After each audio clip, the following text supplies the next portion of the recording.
नमस्कार, आदाब, बहुत बहुत स्वागत है आप सभी का। आप देख रहे हैं मेरे YouTube चैनल। मैं हूं आपके साथ बुशरा खानम फहद। अगर अभी तक भी आपने इसको सब्सक्राइब नहीं किया है तो सब्सक्राइब कर लें, ज़्यादा से ज़्यादा लोगों तक शेयर करें, बेल आइकन पर हिट करें ताकि नया वीडियो आते ही आप तक नोटिफिकेशन पहुंच जाए। तो अभी हाल ही में आपने देखा होगा कि त्रिपुरा में किस तरह से सांप्रदायिक हिंसा भड़की थी, जहां पर मस्जिदों को, मुसलमानों के घरों को, दुकानों को टारगेट किया गया था। और उसके बाद जिन भी लोगों ने सोशल मीडिया प्लेटफॉर्म्स पर इस बारे में लिखा, इस बारे में बताया, इस बारे में रिपोर्ट किया, ऐसे 102 लोगों को त्रिपुरा पुलिस की तरफ से यूएपीए के तहत और अन्य धाराओं के तहत नोटिस भेजा गया है। आप यकीन इस पर शायद करना आपको मुश्किल हो या आपके यकीन से परे बात हो कि इनमें वकील शामिल हैं, इनमें पत्रकार शामिल हैं, इनमें सिविल सोसाइटी के लोग हैं, इनमें एक्टिविस्ट हैं, इसमें बहुत कम उम्र के बच्चे भी हैं, इसमें वो लोग भी हैं जो हिंदुस्तान में रहते भी नहीं हैं, वो पत्रकार भी हैं जो ऑस्ट्रेलिया, अमेरिका में रहकर पत्रकारिता करते हैं। ऐसी ऑर्गेनाइजेशंस भी हैं, इंडियन मुस्लिम अमेरिकन की नाम की एक ऑर्गेनाइजेशन है, एक ट्विटर हैंडल है, उस तक का नाम जो है इसमें शामिल किया गया है और उनको नोटिस जो है वो सर्व किया गया है। अब इसके बाद हम ये देख रहे हैं कि लगातार सोशल मीडिया पर इसको लेकर प्रतिक्रियाएं जो हैं वो दी जा रही हैं, इसको लेकर आवाज बुलंद की जा रही है, सवाल उठाए जा रहे हैं कि क्या एक लोकतंत्र में जो हो रहा है, जो घटित हो रहा है, जो हुआ है, जो सांप्रदायिक हिंसा हुई है, क्या उसके बारे में बताना भी अब जुर्म हो चला है? क्या जुल्म को जुल्म लिखना अब इसकी इजाजत नहीं है इस मुल्क में? जो हो रहा है इसके बारे में बताने की क्या इजाजत नहीं है इस मुल्क में? क्योंकि फिलहाल कुछ ऐसा ही होता हुआ प्रतीत हो रहा है। मैं आपको ये बता दूं कि इसके बाद से ही तमाम तरह की प्रतिक्रियाएं आ रही हैं। इसको लेकर बाकायदा तौर पर हैशटैग जो है चलाया गया, ये हैशटैग चलाया गया इसको लेकर त्रिपुरा इज बर्निंग, क्योंकि श्याम मीना सिंह एक पत्रकार हैं जो मुख्य धारा में काम करते थे, लेकिन उसको छोड़कर उसको उन्होंने छोड़ दिया और उसके बाद न्यूज़ क्लिक के साथ अब वो जुड़े हुए हैं और उन्होंने सिर्फ इतना लिखा था,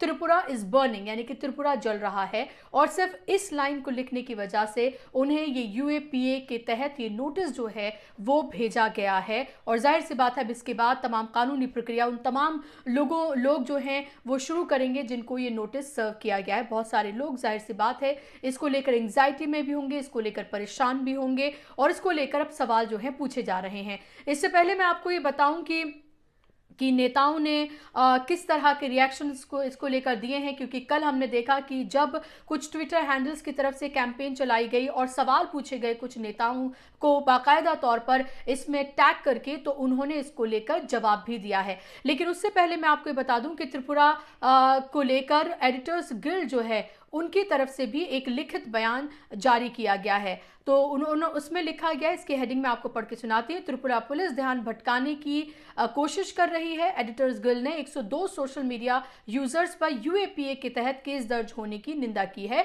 इसमें मैं आपको बता दूं 68 तो ट्विटर हैंडल्स हैं, बाकी फेसबुक अकाउंट्स हैं लगभग 32 और 2 यूट्यूब चैनल्स हैं। इनमें वो लोग भी शामिल हैं, 4 वकीलों की टीम, जिसमें सुप्रीम कोर्ट, हाई कोर्ट के वकील थे जो फैक्ट फाइंडिंग के लिए वहां पर गए थे और जो उन्होंने वहां से अगरतला से जो उन्होंने प्रेस कॉन्फ्रेंस वहां पर की थी, जो भी कुछ उन्होंने देखा उसको लेकर उसको बेस बनाकर उनमें से 2 वकीलों को, एक उसमें मुकेश हैं और एक उसमें अंसार दौरी हैं, उनको भी नोटिस जो है वो सर्व किया गया है यूएपीए के तहत। 4 लोग गए थे फैक्ट फाइंडिंग रिपोर्ट जो है वो करने के लिए। अब मैं आपको पढ़ के सुनाती हूं कि एडिटर्स गिल्ड की तरफ से दरअसल क्या कहा गया है इस पूरे मामले को लेकर।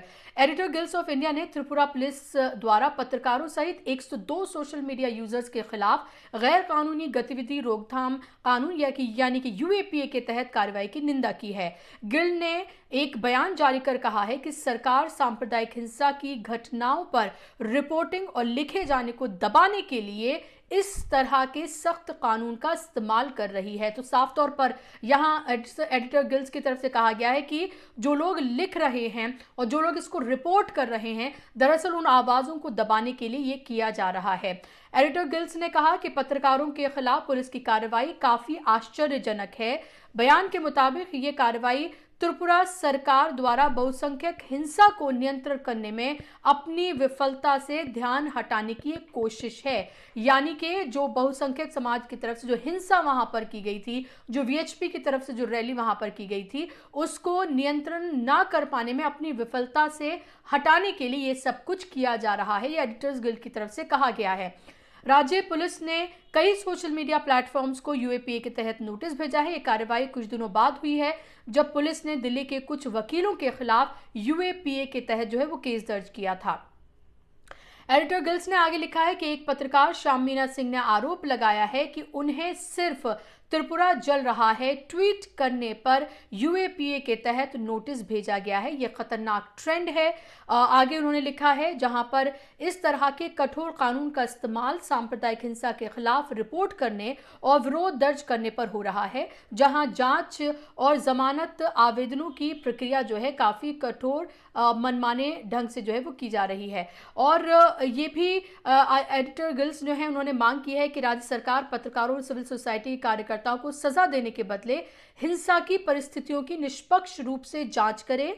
बयान में कहा गया है, एडिटर्स गिल्ड का मानना है कि ये राज्य सरकार द्वारा बहुसंख्यक हिंसा को नियंत्रण करने और अपराधियों के खिलाफ कार्रवाई नहीं करने की अपनी विफलता से ध्यान भटकाने की कोशिश है।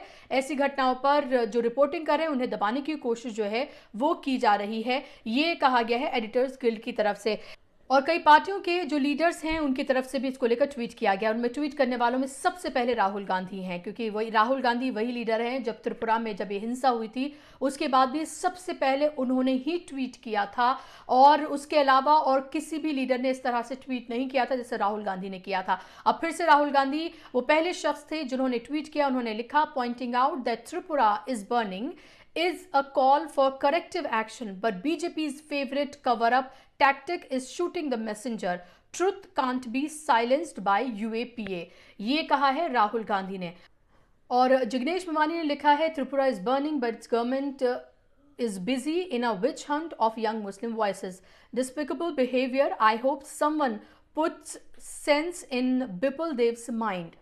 तो उन्होंने यहाँ पर सीधे तौर पर बिपुल देव को भी टारगेट किया है। उसके अलावा तेजस्वी यादव ने लिखा है, त्रिपुरा को सांप्रदायिकता की आग में झोंका जा रहा है, लोग दहशत में हैं और कानून व्यवस्था के संचालक जो है उल्टे न्याय के लिए आवाज उठाने वाले पत्रकारों, सामाजिक और राजनीतिक कार्यकर्ताओं पर ही यूएपीए मुकदमा कर रहे हैं। ये बर्दाश्त से बाहर है। इसके अलावा मैं आपको बता दूं, अबू आसिम आजमी जो है उनकी तरफ से भी ट्वीट किया गया। उन्होंने लिखा, त्रिपुरा सरकार भी योगी सरकार के फासिस्ट नक्शे कदम पर चल रही है। यूएपीए कानून का गलत इस्तेमाल किया जा रहा है जो हिंसा के खिलाफ आवाज उठाने वालों पर लगाया गया है, लेकिन किसी दंगाई पर क्यों नहीं लगाया गया है। उनका ये कहना है कि जिन्होंने ये हिंसा भड़काई उनके ऊपर तो कार्रवाई नहीं की गई है, लेकिन जिन्होंने इसकी आवाज उठाई उनके ऊपर यूएपीए के तहत कार्रवाई की गई है।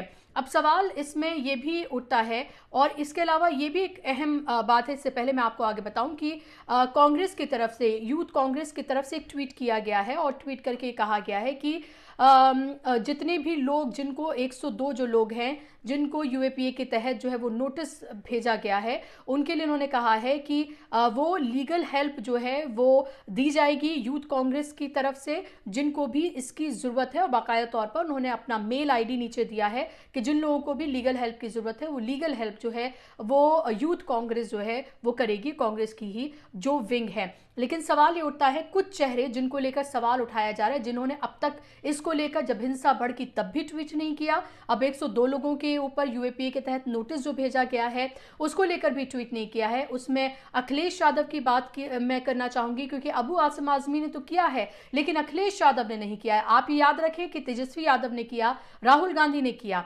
लेकिन अखिलेश यादव ने नहीं किया, मायावती ने नहीं किया, और उससे सबसे ज्यादा ताज्जुब की बात है कि ममता बनर्जी ने नहीं किया। ममता बनर्जी का एक बड़ा वोट बैंक जो है वो मुसलमान हैं, बड़ी तादाद में मुसलमानों ने वोट किया था, लेकिन अभी तक ममता बनर्जी ने इसको लेकर कोई ट्वीट नहीं किया है। जब हिंसा भड़की थी तब भी नहीं किया था और अब भी नहीं किया है। तो इन लोगों के, उन चेहरों को भी नाम उनको याद रखने की जरूरत है जो ऐसे वक्त में जब सबसे ज्यादा ज़रूरत थी बोलने की, जब ऐसे वक्त में जब आपको ये लगे कि कहीं ना कहीं लोकतंत्र पर प्रहार किया जा रहा है, कहीं ना कहीं एक कम्युनिटी को टारगेट किया जा रहा है, उन टारगेट करके उनके घरों, दुकानों को, उनके दरसगाहों को टारगेट किया जा रहा है, ऐसे वक्त में वो नेता अगर चुप रहें जिनका बड़ा वोट बैंक जो है वो मुसलमान हो, तो सवाल उठना लाजिम है। और अभी भी लगातार जो है इसको लेकर सोशल मीडिया पर लगातार हम ये देख रहे हैं कि सवाल उठ रहे हैं। अब ये देखना है, ये बेहद देखना अहम होगा कि यूएपीए के तहत जिन लोगों को नोटिस सर्व किया गया है, जिन लोगों को नोटिस भेजा गया है, आगे किस तरह की कार्रवाई जो है वो की जाती है, क्योंकि इन तमाम लोगों के जो हैं वो नाम अब लगभग सबके पास ही हैं। जो कुछ बड़े नाम हैं वो सबको पता है, कुछ ऐसे हैंडल्स हैं जिनके बहुत ज़्यादा फॉलोअर्स नहीं है, उनको भी नोटिस जो है वो सर्व किया गया है। मैं यहाँ पर ये ज़रूर कहना चाहूँगी कि जब कभी भी हम सोशल मीडिया प्लेटफॉर्म पर ख़ासतौर पर इस तरह की कोई भी घटना हो जहाँ पर जो सेंसिटिव हो, उस पर कोई भी कंटेंट पोस्ट करने से पहले, चाहे वो फेसबुक हो, ट्विटर हो, सोशल मीडिया प्लेटफॉर्म का कोई भी प्लेटफॉर्म हो, उस पर जब तक कंफर्म ना हो, जब तक कंफर्म सोर्स से वो खबर ना आए, जब तक आपके खुद के पास वो कंफर्मेशन ना हो, तब तक इस तरह की चीज़ों को पोस्ट करने, इस तरह की चीज़ों पर कुछ भी लिखने से आप लोगों को बचना चाहिए। क्योंकि बहुत सारी चीज़ें ऐसी होती हैं जो बहुत बड़े पैमाने पर सर्कुलेट हो रही होती हैं, लेकिन ज़रूरी नहीं है कि वो तमाम चीज़ें सच हों। तो आप जब भी इस तरह के किसी मसले पर कोई बात कहें, कोई पोस्ट करें, तो पूरे कंफर्मेशन के साथ ही इसके बारे में लिखें। अब आप ये देखिए, जो हमारा सो कॉल्ड गोदी मीडिया है, जिसको मेन स्ट्रीम मीडिया के नाम से जाना जाता है, जो मेन स्ट्रीम जैसा कोई काम नहीं करता है, वो इस पर खामोश है। अब अगर सिचुएशन को आप उल्टा अगर सोच लें कि जो जिस कम्युनिटी के साथ हुआ है, अगर वो किसी और कम्युनिटी के साथ होता, अगर वहाँ पे किसी और कम्युनिटी के जो है वो घर जले होते, तो आप ये सोचें गोदी मीडिया ने क्या हाय तौबा जो है वो मचा रखी होती। इस त्रिपुरा का पूरा मामला सिरे से नदारद है, इसके बारे में कोई बात नहीं की गई है। अभी गिनती चुनती के कुछ चैनल्स हैं जो इसको लेकर, जब यूएपीए लगाया गया और यूएपीए के तहत नोटिस दिया गया, तो कुछ लोगों ने इसको इस पर लेकर प्रोग्राम्स जो हैं वो किए हैं, और अभी भी बहुत सारे चैनल्स पर बिल्कुल एक तरफा जो है इसको लेकर प्रोग्राम्स जो हैं वो किए जा रहे हैं। यहाँ तक कि जो पैरेलल मीडिया है उस पर भी आप ये देखें कि अब तक उस तरह से इस त्रिपुरा को लेकर बात नहीं की गई है जितनी शिद्दत से और जिस तरह से इस पर की जानी चाहिए। आपको कार्यक्रम कैसा लगा मुझे ज़रूर बताइएगा। आज के कार्यक्रम में बस इतना ही। आप मुझे ट्विटर, इंस्टाग्राम और फेसबुक पर भी फॉलो कर सकते हैं। नमस्कार, आदाब।